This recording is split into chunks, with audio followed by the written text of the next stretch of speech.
to introduce Sara Harvey, who is a lifelong animal lover, a longtime animal rescuer.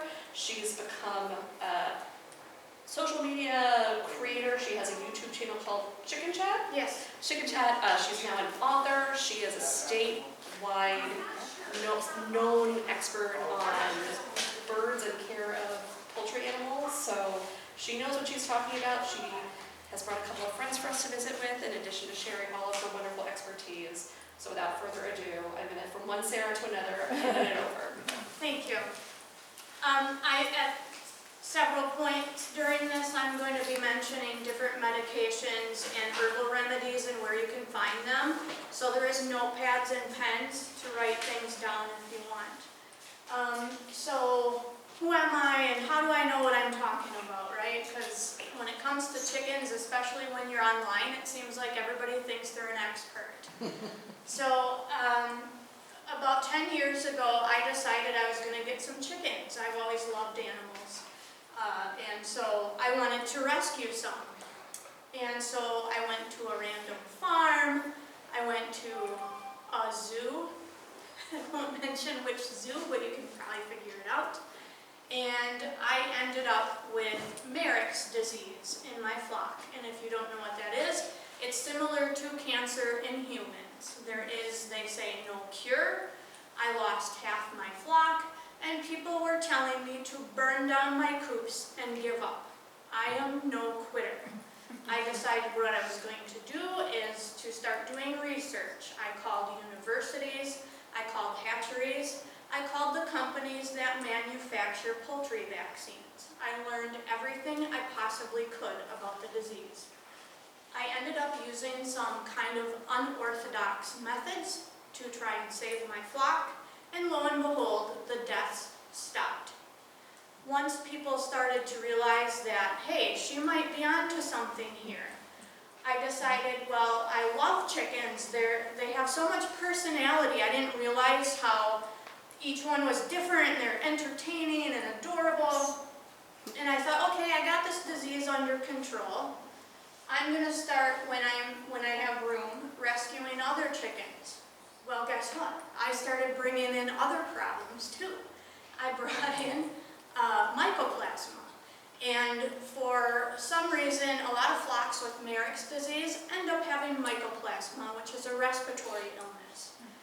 Why I think it happens is because any time any chicken has any ailment, it lowers their immune system. Even when you're talking about a chicken with lice, if it's not fixed, the immune system is low, they could get a bacterial infection, a sinus infection, things like that. So I started learning every time I would have a problem. I would make these phone calls. I had a contact at UW-Madison Poultry Extension that I was working with, and just kept learning and doing all this research. I started my YouTube channel, which is called Chicken Chat. Every time I would encounter a problem, I'd make a video, and I'd share with people. This is what I did to fix it. This is what worked. This is what didn't work. So all of my videos are, I forgot about this. All of my videos are on the YouTube channel.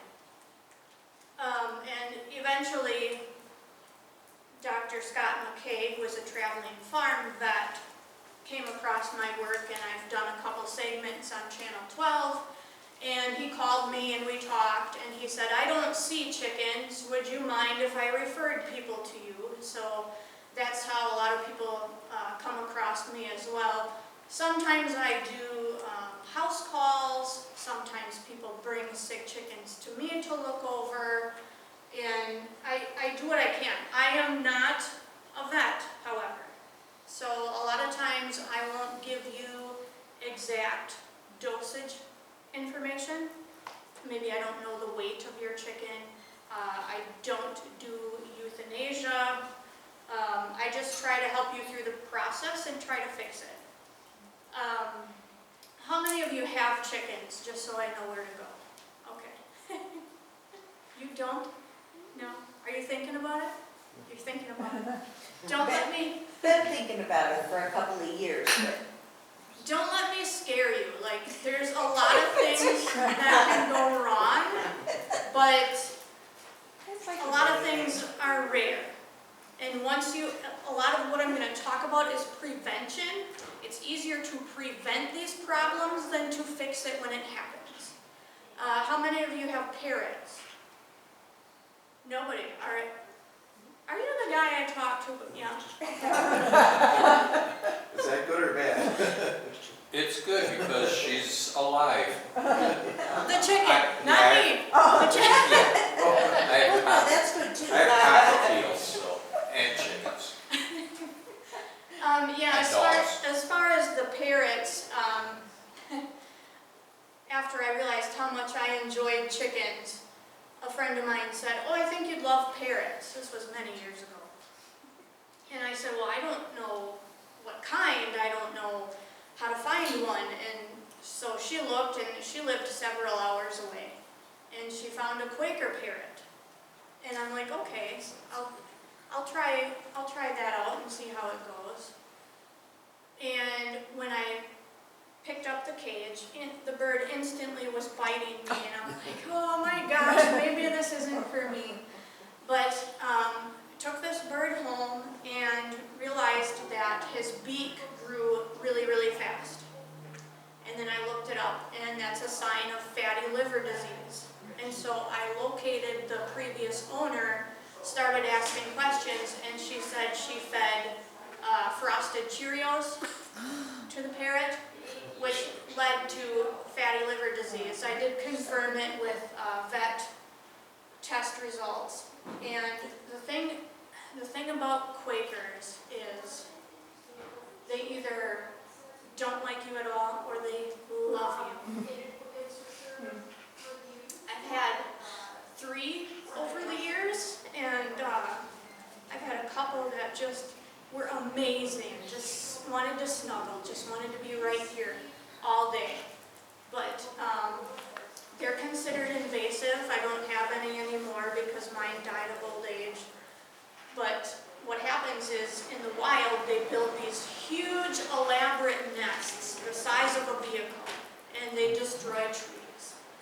And there's wild flocks in Chicago, and so Wisconsin authorities, DNR, said, nobody can have them in Wisconsin. They're invasive. They're going to destroy our trees.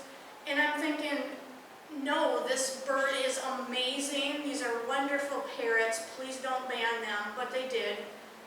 You're not supposed to have them. I will say they're still out there. Just a darn shame, because you cannot convince me that these parrots of any species can survive 20 below weather. Absolutely not. Other birds that I have an Indian ringneck, some finches, and cockatiels. This right here is a green cheek conure. A lot of the birds that I've rescued, and farm birds as well, came from neglect and hoarding situation. I was talking a little bit before we started that sometimes people will just contact me. People know who I am and say, I can't take this bird anymore. Do you have any room? Sometimes I will fix them up if there's health issues and then rehome them to better homes. I can't keep them all, or I would be a hoarder myself. So, but I won't go on and on about parrots because most of you don't have them. So let's talk a little bit more about chicken care. Now the 2 problems that I think are the most common is, I'll get to her in a second, coccidia, which comes from a protozoa. Coccidia is not a worm. What these protozoa do is they consume vitamin B from the chicken, and it destroys their intestinal lining. So some vets will say that coccidiosis is more dangerous than the bird having worms. Now, coccidia is naturally in the ground, and it's pretty much everywhere. Dogs can get it, cats, all kinds of animals. The only difference is it looks a little bit different under a microscope. So there's two treatments for COSI, and there's ways to prevent it. Your most common treatment is going to be Corid. This goes in the water for 6 days, I want to say. Some people do 5 to 7. And what that does is block vitamin B. So the protozoa have nothing to eat and they die. Your most common treatment available at farm stores. There is a better treatment on the market now. I'll go ahead and write this down for you. This I started getting years ago from the vet. I would have, that's probably not big enough. I occasionally would have Toltrazuril. I would have a chicken that just didn't seem to get over the COSI with the Corid. And so I went to the vet and I'm like, is there anything else on the market I can try? Because this isn't working. Another note about this before I move on here is, while you're treating with this, do not give vitamins. Since this is a vitamin B blocker, if you're giving vitamins, then you're counteracting what you're trying to do, right? So the thing about Toltrazuril used to be hard to find. Now what I'm finding is if you search hard enough on the internet, you're going to find it. I did not need a prescription for that. You can find that online. It works more gently than the Corid. It's not a vitamin blocker. And the thing about that is it kills not only the active live COSI, it kills the eggs. So it wipes it all out. As far as meds go, you know, a few years ago, the government made it very, very difficult to find medications for farm animals without a prescription. Mostly because the FDA says, if you're going to eat these eggs or you're going to eat this chicken, you shouldn't be treating with these meds because you don't want them in your system. But what about people like me who keep these birds as pets? I'm not going to eat these chickens. These other medicines aren't working. Maybe sometimes people can't afford to go to the vet. So what do? You're stuck. Well, there's a couple of companies that you can get medications from for your chickens without a prescription. I do not blast this information all over the place because I don't want these places to get shut down. One way that they do this and kind of work around the rules is they list it for pigeons, doves, birds that are more of a hobby than for food purposes. So, one place is called Twin City Poultry Supplies. I have a catalog over there, it's a couple years old, but it lists all the medications in there that they have available.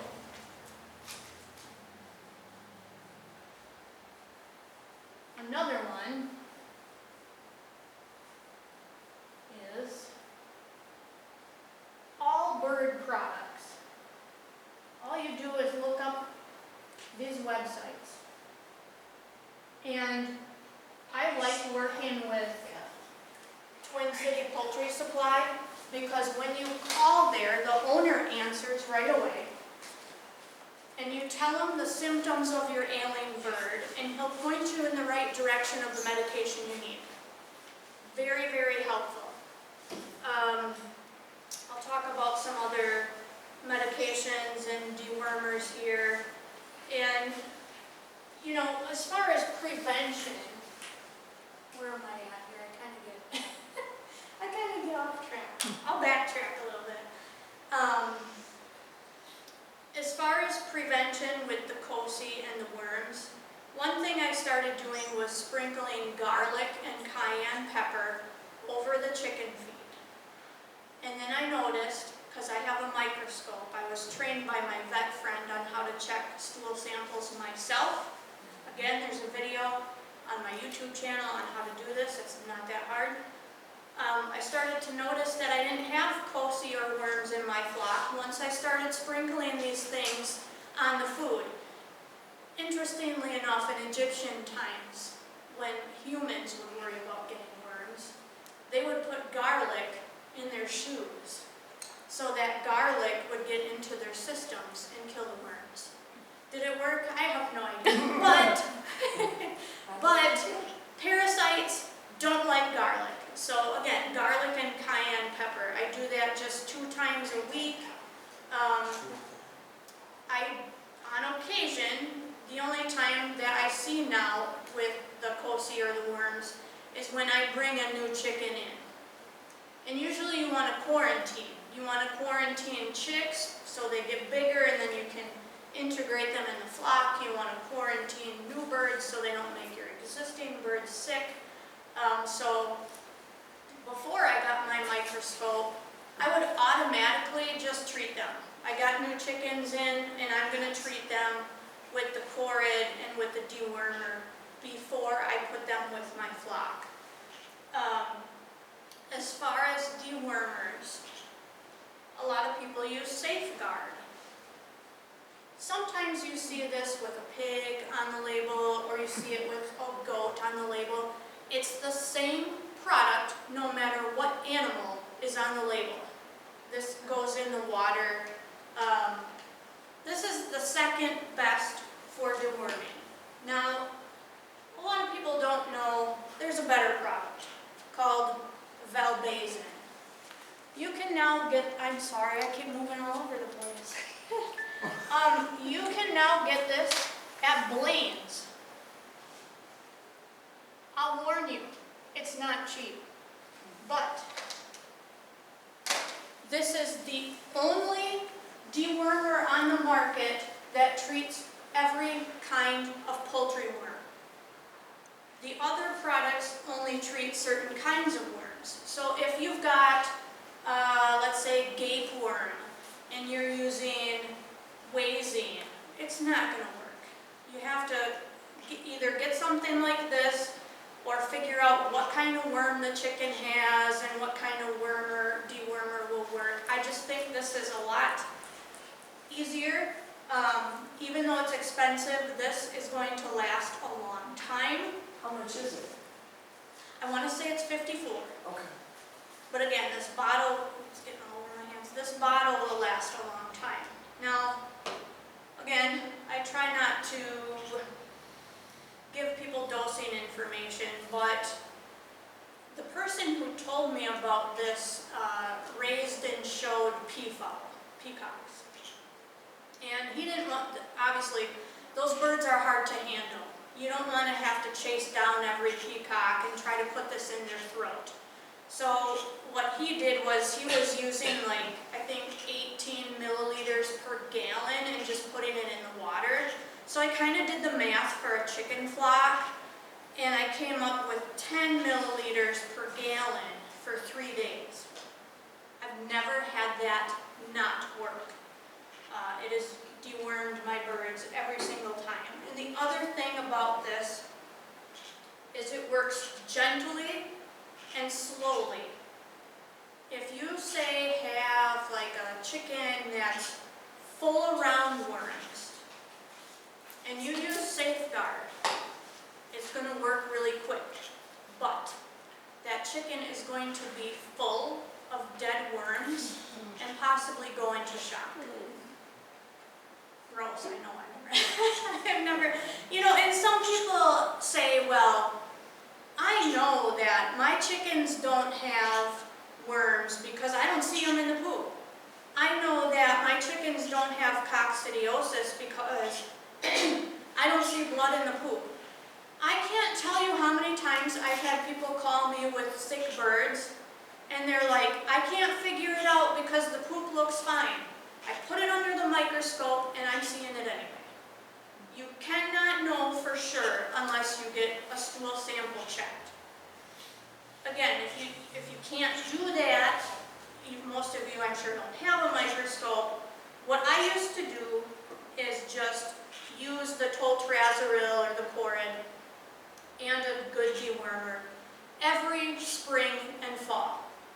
This is when the immune systems are lower because the birds are adjusting to the temperature changes. It doesn't hurt them unless you sorry, overdose them on dewormer, which is kind of hard to do, but just again for prevention. Let's see. Would you do one and then the other, you wouldn't mix them both? I never ever mix any medications together, no. Right. I would do, if your flock seems healthy and you're just doing it for prevention, do one, wait a week or two, and then do the other. The only time I would do them back to back is if a bird was verified that it had both problems. Okay, so I'm going to backtrack here a little bit. I think the biggest problem we have around here are predators. Ground predators, predators from the air. A lot of people want a free range. They think that, it's the only way to humanely have chickens is free range. Now, just a minute.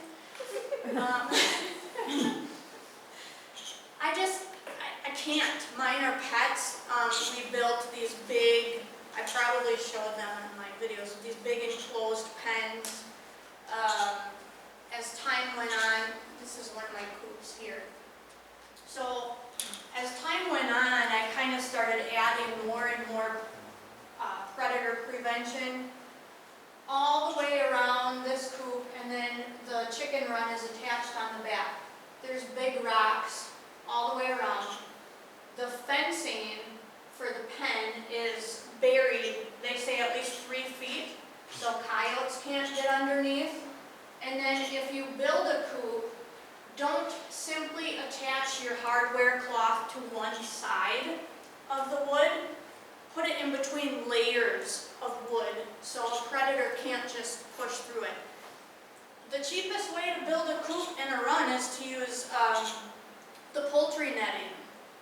But anything can get through that. And some people say, well, there's black bears around. There's a couple in my neighborhood.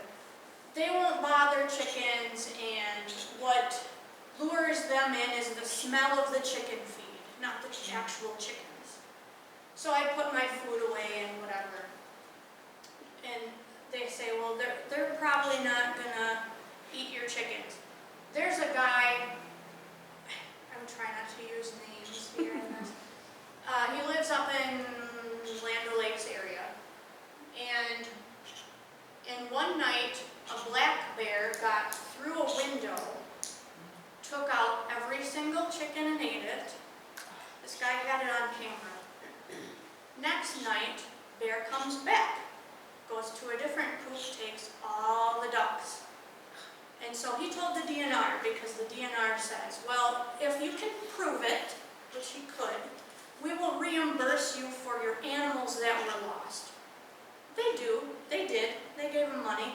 I guarantee you, I know this from people that have had this happen, they do not give you the value of your animals. Not only because maybe you love them, it's an emotional value, but the value of the meat and the eggs, they're not giving you what it would have been worth. I've been at this 10 years. I've never had a predator get in my coops. I've seen evidence of raccoons around. I have a friend who just lost 18 chickens to a raccoon. It actually chewed through the wood. It chewed through the wood on the coop and got in. She said they figure that it was chewing on the wood over the course of 3 days before it got in. So that's another very important thing, is to check. Walk around your area, check for gaps and areas where things could get in. Our coop itself is all concrete underneath. It's like Fort Knox, but anyways, okay. Where to get chickens from? All these farm stores have chicks now. I think it's too much. we are not, more and more people have chickens, but all these stores keep having chicks. Who's gonna keep buying all these animals? I mean, it's just too much.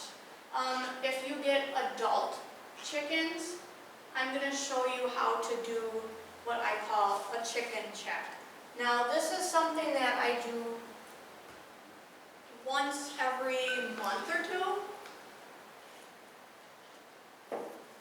And also, if I have a chicken that's kind of lethargic and looks like it might be ill, I'll show you my process of trying to figure out what's wrong. Am I standing in the right spot? Should I? Okay. This chicken is broody. This is a bantam cochin, modeled bantam cochin. I love cochins, but some of them are a little bit crazy. I've had ones that like to attack other chickens and they can be a little bit nuts. There's a story about one in my book that's kind of crazy, but she's broody. She wants to hatch eggs, so that's why she's sitting there.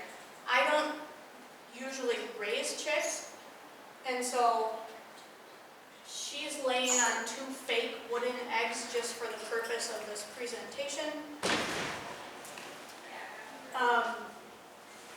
Now, broody hens, if you don't want your chicken to raise chicks, and you're like, oh, I'm just not going to deal with this, I'll keep taking the eggs away, it can be a problem, because if your chicken's like this, it means she's not taking care of herself. She might get up just once or twice a day to eat and drink and go to the bathroom. She's not dust bathing as much as she should. She's not eating as much as she should.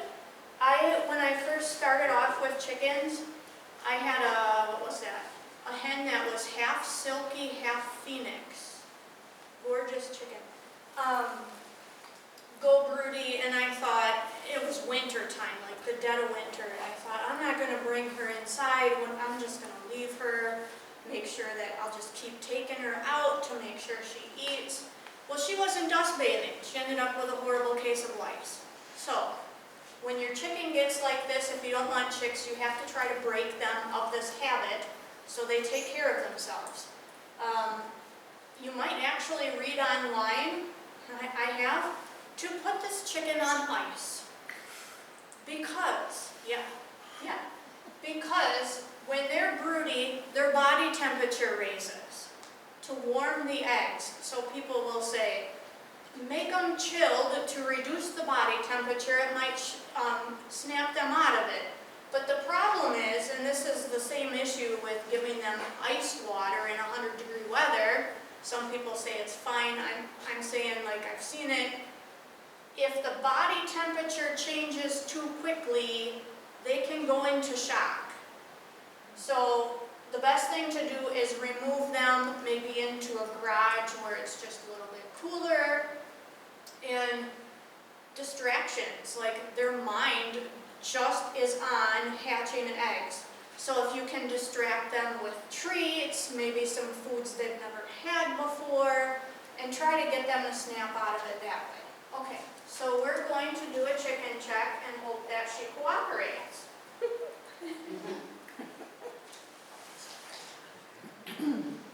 I know it.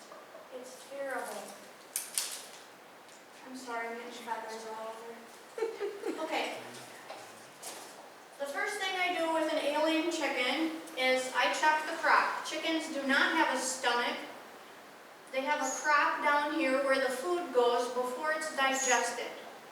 On a bantam chicken, this shouldn't be any larger than a tennis ball size or a golf ball size. If this were, say, the size of a grapefruit, or it's really huge and soft and squishy, the bird might have sour crop or impacted crop. Now, some people say apple cider vinegar is useless. It doesn't do anything. And if you give them too much, they won't be able to form an eggshell, and the eggshell will be thin. I've never had that problem. I just use like a quarter of a capful in a quart-sized drinker if she had sauerkraut, but also a poultry probiotic. Some people say, well, just give them yogurt. It's easier. You don't have to buy anything else. I got yogurt. I'll just use that. Chickens lack the digestive enzymes to break down dairy. I don't use yogurt. Some people do. They say it's fine. I don't want more issues than I've already got, so I'm going to use the poultry probiotics. There's a little scooper in here. Both of those go in the water because what you're trying to do is rebalance the good and bad bacteria in the crop. You also want to, even whether it's impacted or sauerkraut, massage that. You're going to massage it in a downward motion, trying to get the food to move through. That's worked for me every time I've had that issue. The next thing I do is I check for lice and mites. How I do that is I part the feathers on the back of the neck and look at the skin. And then, sorry sweetheart, under the tail as well, on the skin. Because this is where the lice and mites like to lay their eggs. You don't have no bugs. And again, if they have the lice or mites, you need to keep checking because it means their immune system's low. There might be other problems. Now, I did not bring that, but okay. If you have lice or mites, lice are like a grayish brown color and mites are usually red. Mites are more of a serious problem because they are biting the chickens and sucking the blood from the chicken. So a chicken with a high amount of mites could become anemic. Let me think. I, for this issue, use ivermectin pour-on.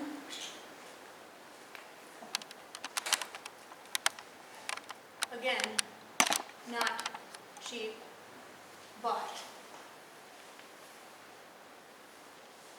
And you might be thinking, I don't want to chase all those chickens around and try to put drops of that on their neck and behind their tail. That's going to be a big task to do. Well, I came up with an easier way. So what you're going to do is get a clean, empty spray bottle and pour the ivermectin into the spray bottle, and then you just dilute it with maybe like 1 to 2 inches of water. Wait until the chickens are on the roost at night. Take your spray bottle, part the feathers, spray 3 times here, 3 times under the tail, each chicken while they're roosting. Just, you do that 1 time, you wait 1 week, you do it again. Again, me saying, I've taken in birds from hoarding and neglect. Trust me, I've seen a lot of lice, I've seen a lot of mites, and the spray bottle method works every time. Of course, recheck a 3rd time, just to be sure.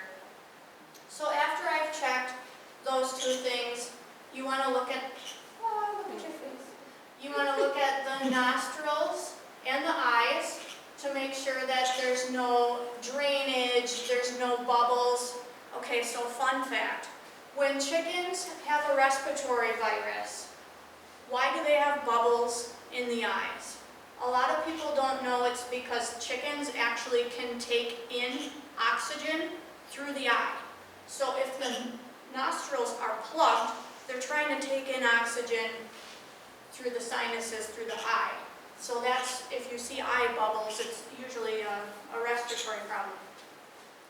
So how do we fix that? Denagard. I'm sorry if I'm going too fast. And if you're going to create like an emergency kit for your flocks, get this. Because, oops. not only does this treat an active respiratory illness, it has a preventative dose. So again, I have had mycoplasma in my flocks, and it recurs every spring and fall. Again, because the immune systems are low. So if you use the preventative dose of this, I haven't had to deal with mycoplasma in 6 years. So for respiratory, that's what I would go to. Second best is Baytril. Now again, that's one where you probably need a prescription, right? Well, if you dig hard enough on the internet, you're going to find it. This is the generic version of Baytril. Long word. I just told somebody about this last night because she called me and said that her rooster had really bad bumblefoot.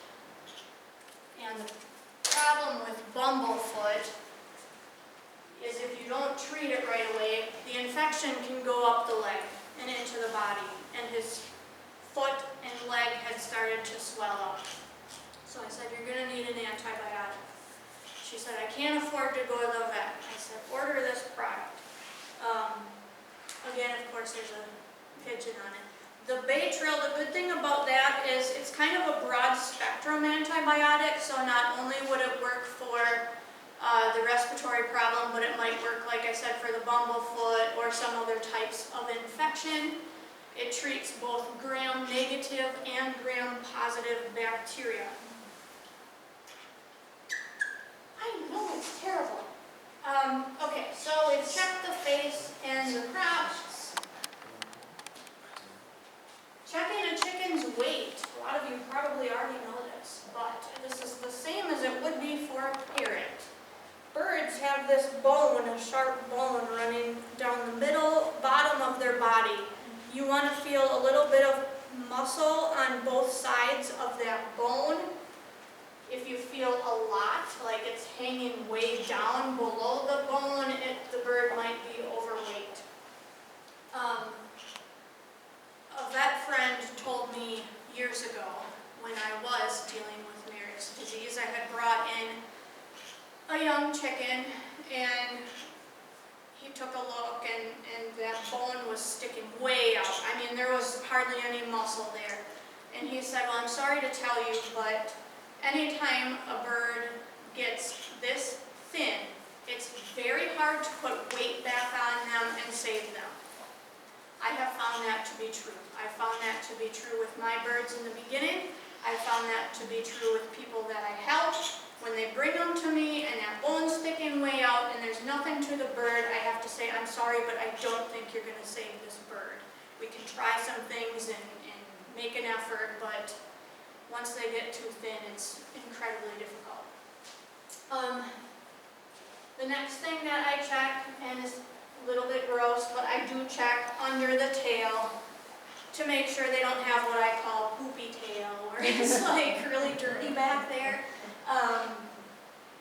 And the lady that I talked to last night said that some of her birds had that, and why? Why does my chicken have a poopy bottom? I can't tell you without doing a stool sample check. It could be worms, it could be the coccidia, or it could be bacteria. I do check samples for people with my microscope sometimes. Some people don't like that because I don't have a license, but it is what it is. I'm just trying to save birds. I cannot check for bacteria or fungus. You need petri dishes and a lab to do that because you have to let the bacteria grow. One way that I prevent bacteria issues is by doing the same thing I do to try to fix the crop. Twice a week, I'm doing the apple cider vinegar and I'm doing the probiotics. Helps keep that bacteria balanced in the chicken's body.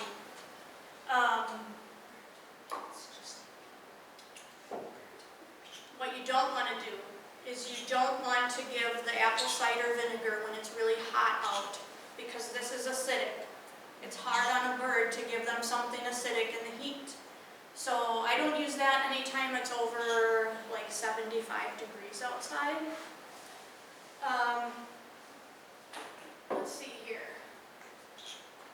That's about what I would check. I mean, I would also get out my microscope, of course, and check a stool sample, but mainly that's what I'm looking for, and I do check the feet for the bumblefoot.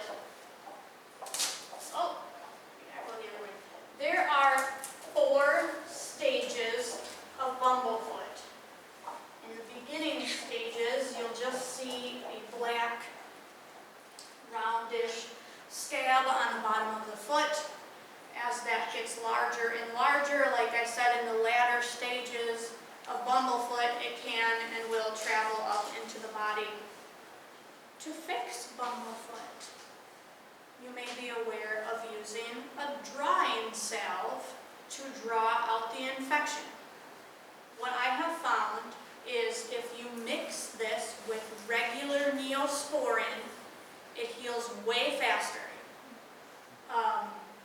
Because my first encounter with bumblefoot was not my own bird. It was somebody who had a rooster and the bumblefoot was like huge.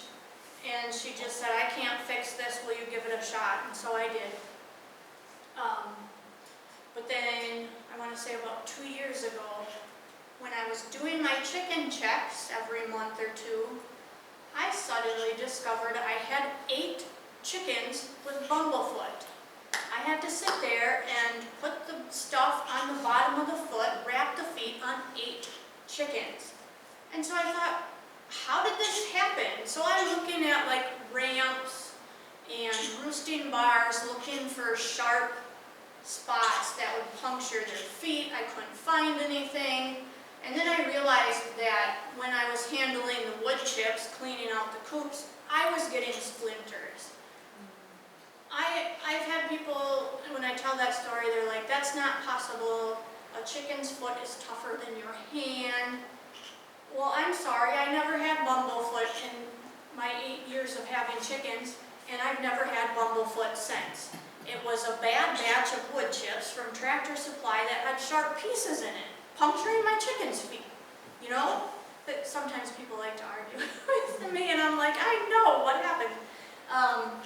I used a different brand of wood chips. Guess what? No more bumble feet. But I still check. I do my checks every once in a while because, like I said, I'm trying to prevent bad things. I also try to do a combination of all natural remedies with medications because it doesn't really hurt. I mean, when I had mycoplasma so bad with one hen, she was sneezing out blood. I thought, this bird is not going to make it. I thought, I've done all this research. I know what medication to use. What else can I do? Because it was so bad, I was desperate. So, there's quite a bit of all natural things you can do, and the thing about it is, it usually treats the same thing in a chicken that it would for a human. So like for instance, I had a chicken that I thought had gout, and so the next step I take is I look online and I look up what treats gout. And then you might read, what is that, tart cherry powder, I think it is. And so step 2 is, can chickens have blah, blah, blah? And if they can, then I try. A good one that I use often is turmeric. I just rescued 3 turkeys and one has a limp. And so turmeric does the same thing in chickens that it does in humans. It reduces swelling. You got an injured chicken. So if you're talking about having an emergency kit with those meds, I would also have turmeric for if they ever get injured.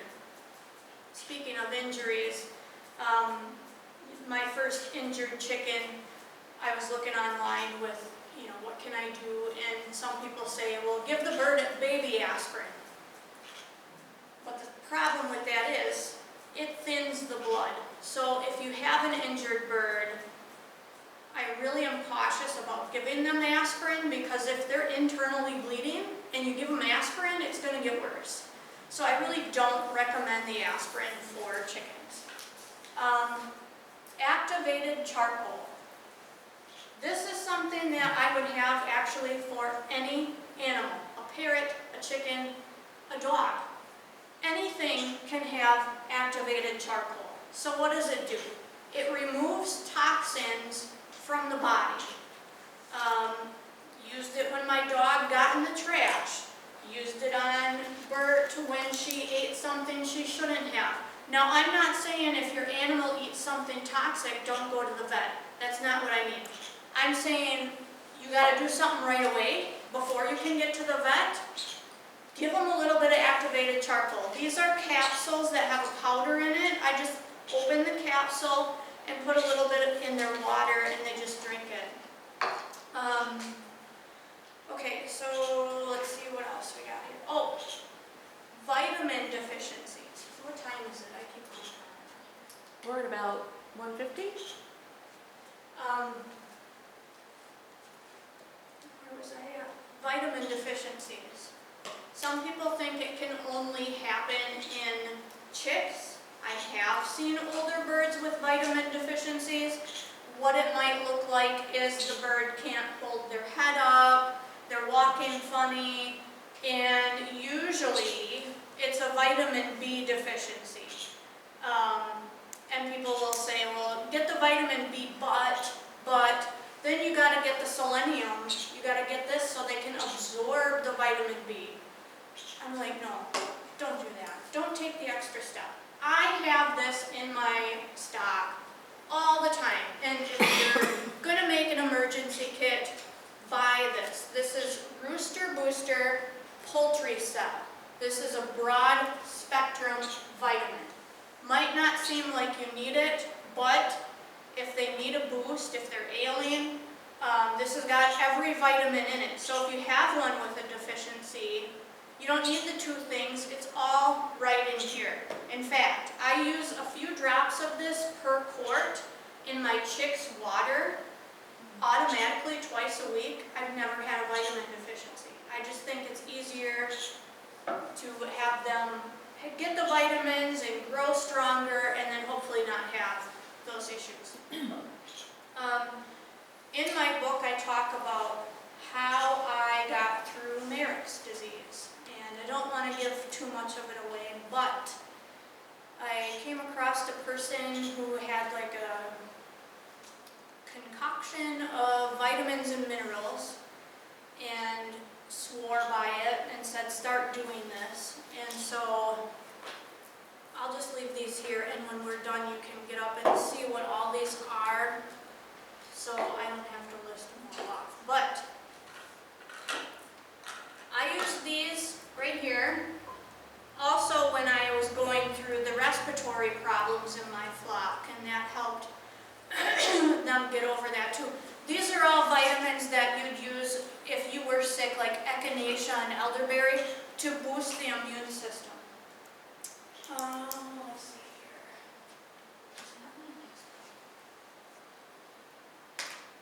Is there any questions so far? I feel like I keep rambling. How long do chickens live? How long do chickens live? Depends on how you take care of them. Usually 5 to 8 years. A lot of my flock is now 10 years old. And my flock went through mycoplasma, my flock went through Marek's disease, and they're 10 years old. I just I feel it's a big accomplishment with what I went through when I started. Speaking of older birds, if you're like me and you keep them as pets, you might want to consider giving them some milk thistle. What this does is older chickens can develop some of the same things we do as we age: arthritis, water retention. In fact, speaking of water retention, I know that there's more I could go on about, but I keep kind of forgetting certain things. When you check, I'm going to backtrack again. When you check underneath your alien chicken and you feel a mass under the tail, that could be water belly or eggs stuck inside the chicken. If you feel back there and it's firm, those are eggs stuck. If you feel back there and it's squishy, that is fluid. I have drained fluid from hens with this problem before, and when you do that, there's one of 3 colors of fluid that you'll find.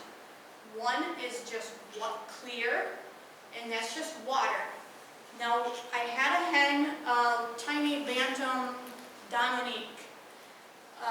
She had this mass back there, and I put a needle in it, drained a little out, it was all water. Started giving the milk thistle because it was water retention. She lived another 3 years just by giving her the milk thistle. I only drained that hen 2 times. She died from, this was really strange. It was, like I said, she lived 3 years longer. I went out to check on my chickens. It was winter time, really cold out, and she was kind of lethargic, and I picked her up. I did the chicken check, and the only thing I noticed was the scales on her feet were falling off. I had never seen anything like it before. It was not frostbite because her toes did not turn black. Her toes did not feel cold, but her scales were falling off. So I brought her in the house. I tried everything I could. I don't know if her organs weren't working right or it was a circulatory issue or what was going on with that bird. But anyway, milk thistle is good for older birds and if they have fluid retention underneath. The second color of fluid you might find if a hen has water belly or something related is yellow. And I have found that in other people's birds. That is just egg yolk. That means that your chicken is laying the eggs, they're not coming out, and the egg yolk is all stuck inside. There is absolutely nothing that can be done about that. That is worst case scenario. You could try the milk thistle, but the problem with trying to drain the egg yolk is it's so thick it won't come through the needle. The third color that you might find if you drain a hen is green or gray. Infection, antibiotic. They might be fine, they might live many years later. Now the chickens that I see this the most often in are called production birds. These are your Rhode Island Reds, Black Stars, Golden Comets, breeds that were bred to lay a lot of eggs in a short time, and then they don't lay so many anymore and people just eat them. Rhode Island Reds are great. There's one on my book cover. I loved them. They were super sweet. But every single one I had died of the egg-laying issues. And so I just, as nice as they were, I don't get them anymore. I mean, it depends on what you want chickens for, but one of 2 things happens when a hen reaches 3 to 4 years old. A production bird might be 2 years old. When they reach the stage of not laying eggs anymore, they either just stop laying and they're fine, they go on to live their lives, or they develop these egg-laying issues and infections, and then you're dealing with that. But to go back to your question a long time ago, yeah, I have a lot of birds that are 8, 9, 10 years old. I have a question. What is the basic diet you feed your chickens? There's a lot of different brands of chicken feed on the market. And what I like to look at is the ingredients. And a lot of times you'll see the first ingredient as corn. I'm not thrilled about that. I try to find a feed that is like plant protein, wheat, higher on the list than the corn. I do use, is it Purina Leana feeds. this is kind of how it works. If you get chickens and you love them, then you start thinking, I want turkeys, I want guineas, I want, you know? I don't know. And with a lot of people, they start to really like birds. But then it kind of becomes tricky because they have different nutritional needs. So,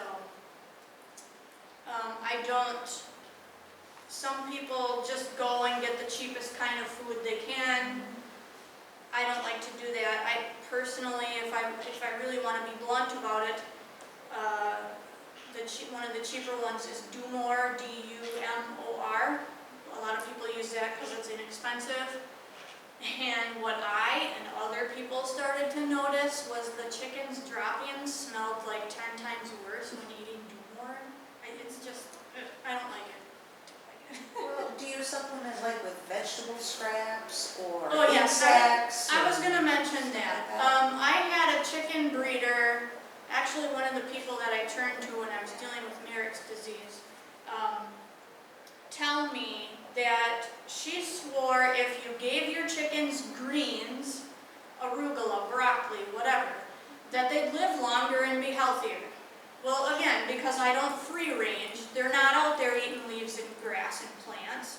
So I started giving mine the vegetables, a little bit of fruit every day, and I started to have less problems too. Is that because of that or because of all my other efforts? I don't know. Maybe a combination. I'm not sure. But the other thing I have here is a coop spray if you want to smell that later. I used to have a service that would go around cleaning people's coops for them. And I would spray it when I was done. There's lemongrass, oregano, eucalyptus, lavender, and a little bit of cinnamon. It repels bugs. I mean, right now what a lot of us are dealing with is the flies, the mosquitoes. Flies, my chickens will actually jump up in the air and eat the mosquitoes, but there is a disease that chickens can get from mosquitoes biting them called fowl pox. It's like chicken pox in humans. They get the sores on their face. There's two forms of it. Dry pox, where it's just the dry sores, and then there's wet pox, which creates the sores and affects the mucous membranes inside the beak, and it becomes really scary. I've not had it. I mean, I live out in the country. I have a ton of mosquitoes, which is why I spray with this. I'm trying to repel them. But I did have a friend have fowl pox go through her flock. They say that, I mean, if you read any article out there about fowl pox, it will say there's no cure. There's nothing you can do. Let it run its course. I like to be proactive, and so what I would do is boost the immune systems. I just feel like doing something is better than doing nothing. So, yeah, I spray my coops.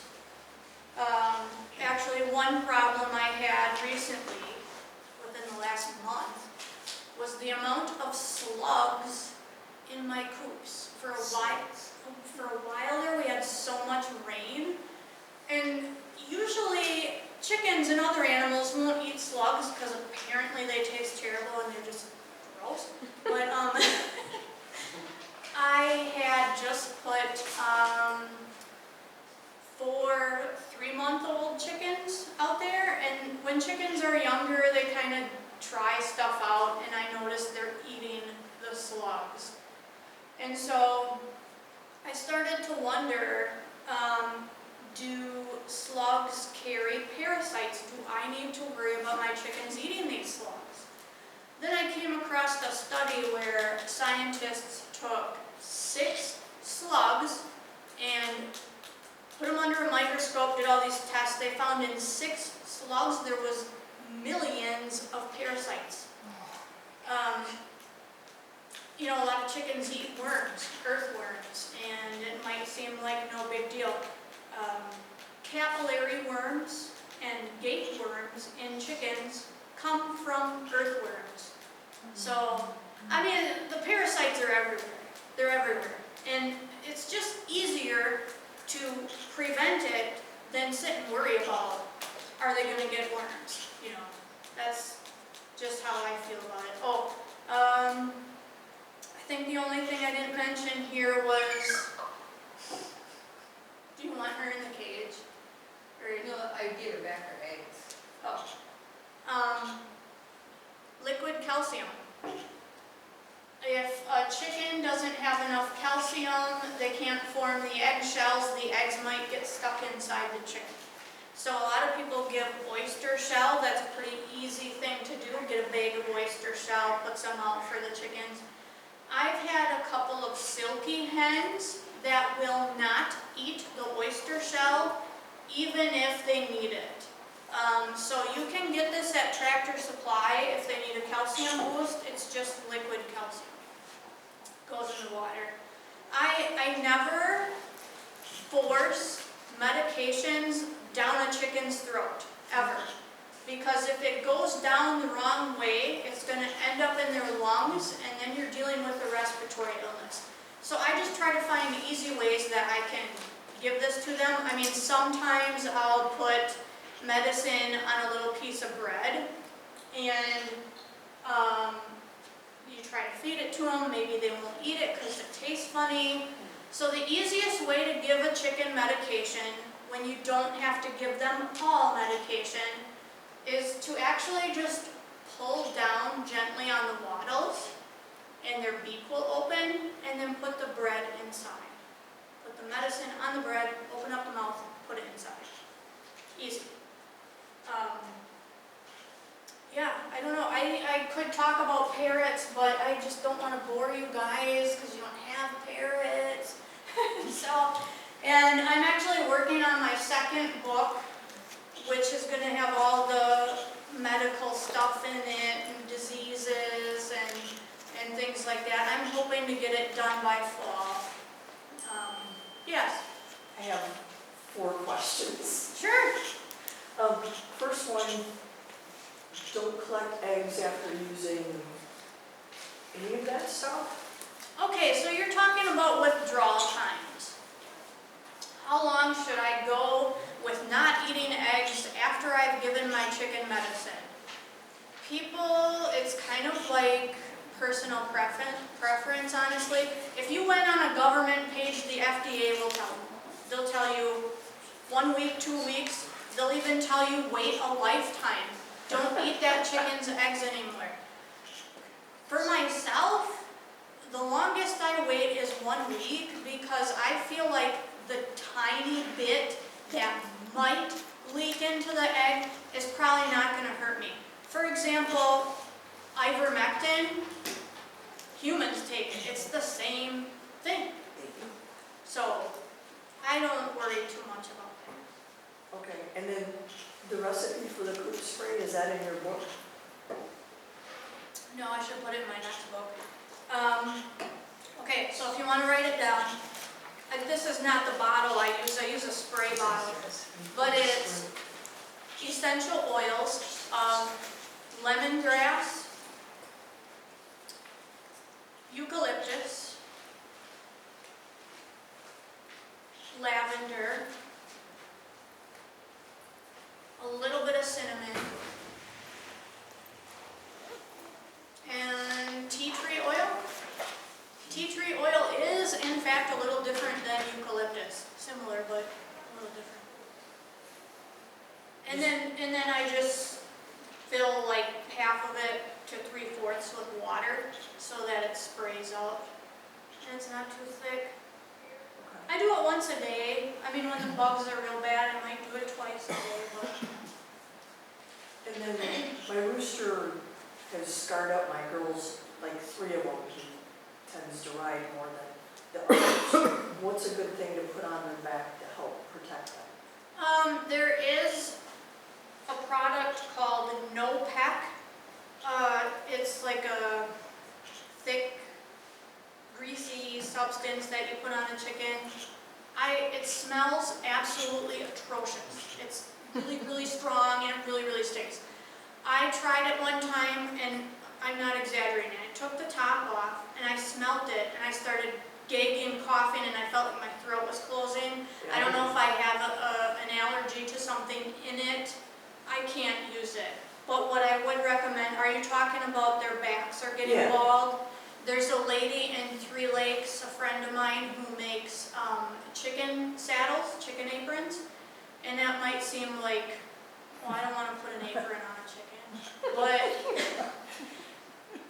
I've used her aprons like on 4 to 5 different hens, I want to say, and they work really well. So it'll just cover the back. And when I used those, I asked her, I said, what if it's like 100 degrees outside? Are these hens going to get too hot with these on? She said, no, I never take them off. And I found that I didn't have to either. They weren't like panting and stuff and getting overheated. I did take them off occasionally to wash them. I left them on until mid to late fall because the roosters, obviously they mate all year long, but the most of the mating is in the spring and the summer. So when it got to be fall and these hens molted and they grew new feathers, I took the saddles off and they were fine. What's her name? Chris, C-H-R-I-S. Hold on, I don't want to spell her last name wrong. I think I know it, but she has a store. In fact, she sells the saddles at the store. It's across from Eagle River Roasters. There's like a little Okay, strip there, and the Yeah. store is called Stitch It. okay, all right. Got it. And then my last question is about, is it diatomaceous earth? Oh my gosh, diatomaceous earth. Yay, nay? Okay, people kind of get into arguments about that because some people swear by it. They think it's great. The theory behind it is that it's made up of tiny microscopic particles that are sharp as glass, and so when you have parasite eggs and parasites, it punctures their exoskeleton and kills them. Problem is, when that's wet, it's not so sharp anymore, it's clumping together. So does it really work? There was a professional vet that put out an article mentioning all that. Does it really work when it's clumped together? And nobody can seem to verify that. If you don't get it wet, I have a video about this. It is made of such fine particles, it's like a dust. If you toss it down, it creates a dust. When I first started off with chickens, about 3 years in, I read that it was great stuff. I had never tried it before. I thought, I'm going to put this down as prevention. I didn't wear a mask. I didn't know that it could cause respiratory issues. And I'm just kind of tossing it down, and I bend over and I breathe it in. My nose and right here in my face hurt so bad for 2 weeks because I inhaled that. My question is, if that happened to me, how can you tell me that's 100% safe for chickens? But that's just my experience. I don't use it. If I do use it, a couple times I've bought it over the years, I sprinkle it way around the outside of my pen so that like lice from wild birds doesn't go into my pens. I don't know. I just usually don't use it. Was there another one? No, I think that was it. It was recipe, eggs, marks on chickens, and the earth. Got them all. How many drops of oil do you use of each of those? Of each of them, and again, this is not the bottle I usually use. It's probably this big, about 6 to 8 drops in that. I do think that it repels the flies and the mosquitoes. I really haven't seen any wood ticks this year, which kind of surprised me after the mild winter. So if you're somebody who's interested in starting to keep chickens, I know you talked a little bit about like not being crazy about the way that local like farm supply stores have chicks in the spring. Do you have other suggestions about where you'd recommend getting birds from? Honestly, like, I've seen a lot of good farms. I've seen a lot of good people that just, oh, oops, my hen accidentally hatched out some chicks. Because sometimes what these crazy chickens will do is like run off into the woods and make a nest, and then you're like, where'd my chicken go? And she comes back with babies. You know, I'm not, you can get the chicks from the farm stores. They're all about the same, with the exception of L&M. I have placed orders at L&M because that is the only farm store where you can order vaccinated chicks. Murray Hatchery. The hatcheries do, but I'm talking Okay. farm stores will give you that option, and they're the only one. Obviously, on my property, I have to get Merrick's vaccinated birds. Most articles will tell you that vaccinating adult birds doesn't work. I rescue chickens. I gotta vaccinate them. It's worked for me. It has worked for me. You can get also the coccidiosis vaccine. Now, if you do that, you can't get the coccidia vaccine plus use this. They're counterproductive. They'll kind of cancel each other out. That won't work. So you either do the vaccine or you do the medication. What else can you vaccinate for? There's other poultry vaccines. You know, there's a fowl pox vaccine. There's a mycoplasma vaccine. So if you get the vaccination when you get the chicks for the, Coccidiosis? it lasts forever? I believe so, and you know what? Even if it doesn't, I wouldn't worry about it all that much, because what happens is the strain of coccidia that's on your property and in your flock, over time they develop an immunity to it. The only time I see it, like a new strain of it on my property, is when I brought in new birds with a different strain of it, and then maybe some of mine catch it from those birds. But anyway, I forgot to finish my story about the slugs and the chicks eating the slugs. I had a hunch about the slugs having parasites, and so after I saw them eating them, I waited a week, got out my microscope, and guess what? My chicks are full of roundworms. So, yeah, the slugs are a problem. But I used the Valbazin and it cleared right up. No more issues with that. Any other questions? Where do you, you said that you brought your chicks, or chickens to the vet. Where is the closest vet? Because you're the only one that I found. For complex problems, there really is none.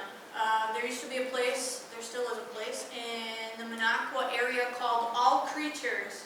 And the guy who owned it worked there. He had his own chickens, and I would bring my chickens there. He has since moved to Colorado. He still owns it, but he only comes back once a month, I believe. I brought one there, and it was a girl that didn't. She was Googling, Yeah, that Googling guy, stuff. the owner, That his was name was Joe something. He doesn't. In fact, I had called. Do you remember what problem I was having, and I called over there? It was something we were having a hard time fixing. Or it was Kira's bearded dragon too. Yeah, they did the same thing with the bearded dragon. They were Googling it and didn't know Well, what. they I said, brought that little, did we bring the finch in? yeah. I have Goldien finches. Beautiful, beautiful little birds. And where was that on her beak? There.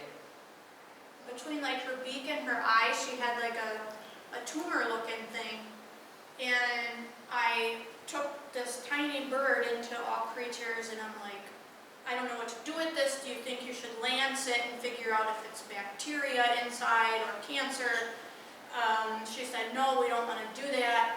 And so I'm thinking, okay, well, what do I do with my chickens? What do I do with myself when I might have something that's infected? And so I just brought the bird home, and I used the regular Neosporin and a little bit of, I didn't bring it, colloidal silver. I don't know how many of you have heard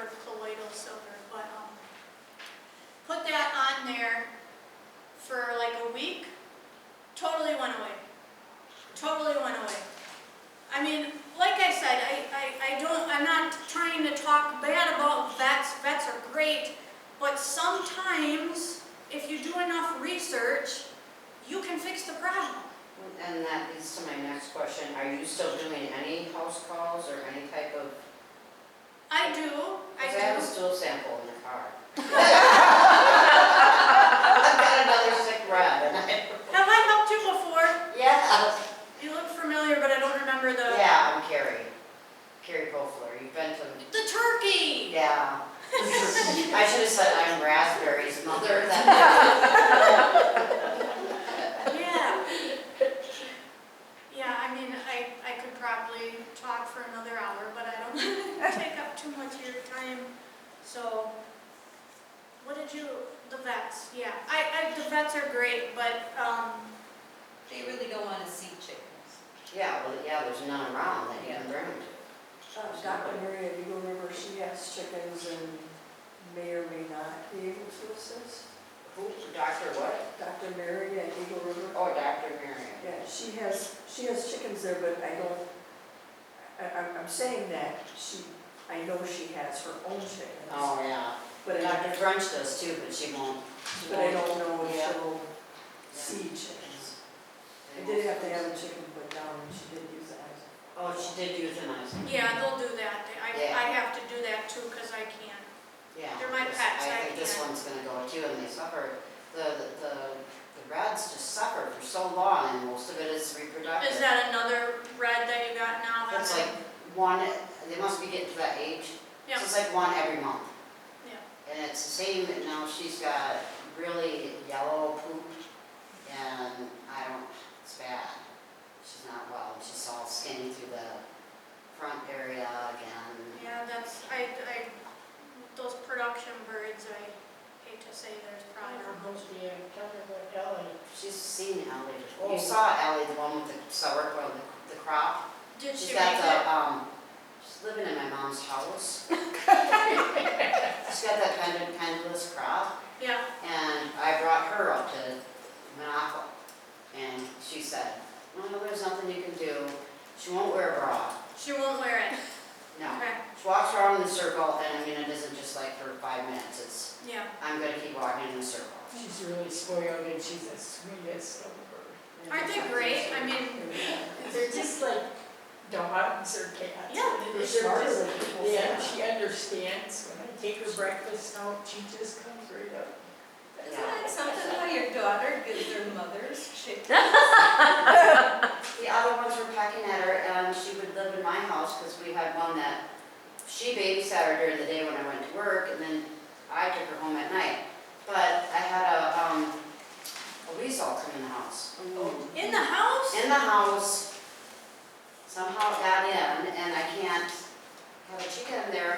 Oh It my only God. happened twice, So I but, got the chicken. so she's got the chicken at her house. And we just got a new recliner, and the chicken found that, so now I don't know. You gotta keep it covered, keep an umbrella on it, because she wants to sit in the new recliner. Yeah, it's sad, but. Spoiled rotten. Is your chicken good now? Yeah, yeah. And the bumblefoot cleared up too. Do you want to tell everyone your story? Not really. It's a long story. To make it short, I built my coop out of pallets. They were free, right? That's basically your framework. And I, plastic on the inside to stop the wind, and then insulation over that, and then I laid flooring in my house, so all the extra laminate, that was my walls. So I did that, and the only place I didn't seem to cover was where the little coop door was. Well, I have 10 chickens, and they were bigger by the time they went out, and like every normal chicken owner, you get more. So these were smaller. I think, when you open the door in the morning, how they come all crowding out. Yeah. One of two things happened. Either she got somehow bumped, or she was getting pecked on or something, and she got in that 4-inch opening. And then, you know, I didn't know that. I'm just letting them all out, and I go to feed them in the morning, and I'm like, I'm short one chicken. Well, I'm thinking that since I lost one of my older ones to a fox a couple weeks prior, the fox came back and got her somehow. Because I'm looking all around, I'm not seeing anything, I'm looking. Well, 4 days later, I'm in there and feeding them, and I see feathers by the little coop door, and I'm like, what the hell is that? And then I noticed that the feathers are moving. So to make a long story short, she somehow got stuck in that 4-inch opening, and it was 3, 4, 5 days. So I run inside, I get my drill, I take everything apart, I pull her out, she smelled terrible, and she looked terrible, and one wing was up like this, and her one leg was stuck out straight like that. First thing I did is I take her in, give her food, give her water, and trying to nurse her back to health, and that's how I found out about Sara, because I'm calling every single vet in the area trying to find out what to do with this bird, what's wrong with her leg. I felt her leg, I didn't feel anything broken or anything, and I nursed her.